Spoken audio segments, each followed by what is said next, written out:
नमस्ते। आज हम लोग एक्सरसाइज 1.1 का क्वेश्चन नंबर 3 देखेंगे।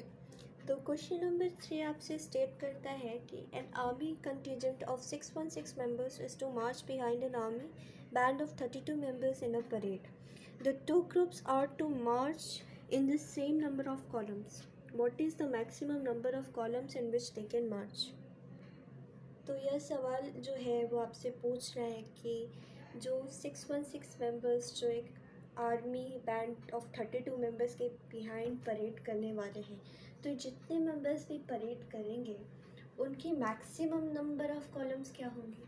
तो हमें इसके लिए उनका HCF फाइंड करना होगा, क्योंकि एक कॉलम में मैक्सिमम नंबर ऑफ हम लोग फिट करने की कोशिश करेंगे, जिसका मतलब है हाईएस्ट कॉमन फैक्टर फाइंड करेंगे. तो हम लोग लिखेंगे, तो find the maximum number of columns we have to find HCF of 616 and 32.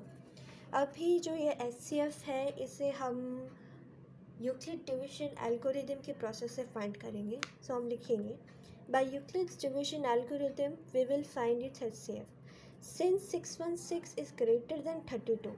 अब ये इसलिए कहा गया है कि 616 इज़ ग्रेटर देन 32, तो हम 32 को एज ए डिवीज़र लेंगे इधर, और 616 आपका डिविडेंड होगा. तो अभी हम साइड में इसका डिवीजन प्रोसेस भी देख लेते हैं. तो 61 हम एज उसको इनिशियली लेंगे. 32 टू जो आपका 64 होता है, इसलिए हम 32 टू इधर नहीं लिख सकते, इसलिए हम इधर लिखेंगे 32 वन जा. तो आपका जो रिमाइंडर यहाँ पे 29 आता है. फिर 296 आपका ये है एक नंबर. अभी 32 10 जा आपका 320 होता है, यानी उससे कम होना चाहिए. तो 32 इंटू 9 करें तो 9 टू ज़ा 18, 127 प्लस 1 288. तो 32 9 ज़ा आपका 288 है, जो 296 से कम है.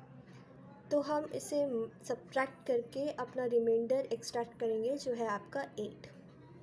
तो यहाँ पे आप इसको a is equals to B Q plus R के फॉर्म में लिखेंगे. तो यहाँ पे 616 will be equals to 32 into 19 plus 8. अब यहाँ पे आपका रिमाइंडर 0 नहीं है, तो 32 आपका HCF नहीं है. तो आप 32 को एज अ डिवीज़र लेंगे, एक कंटिन्यूस प्रोसेस में जाएंगे. तो 32 आपका जब डिविडेंड हो गया तो फिर 8 आपका डिवीज़र होता है. फिर 32 is equals to 8 into 4 plus 0. Initially जो आपका जो रिमाइंडर है वो लास्ट में 0 हो जाता है, तो आपका जो लास्ट डिवीज़र है वो आपका HCF हुआ. तो 8 is the HCF of 32 and 616. Hence 8 is the HCF of 616 and 32. अब हमारा कंक्लूजन स्टेटमेंट भी होना चाहिए. So the maximum number of columns in which they can march will be 8.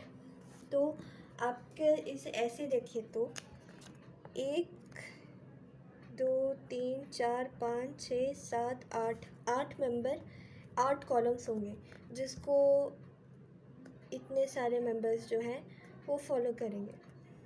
तो 616 या 32 मेंबर्स जितने भी हैं वो 8 कॉलम में परेड करेंगे, और उनके रोज़ भी डिपेंड करेंगे. तो अगर आप 32 के रोज़ देखें बाई 8 तो आपके 4 रोज़ होंगे, और 616 के देखेंगे तो और भी ज़्यादा होंगी. तो इसी तरह से वो आपको पता चल जाएगा कि उनके कॉलम्स और रोज़ कितने होंगे. तो इस क्वेश्चन में बस इतना ही. आशा करती हूँ आपको सब कुछ समझ में आया होगा.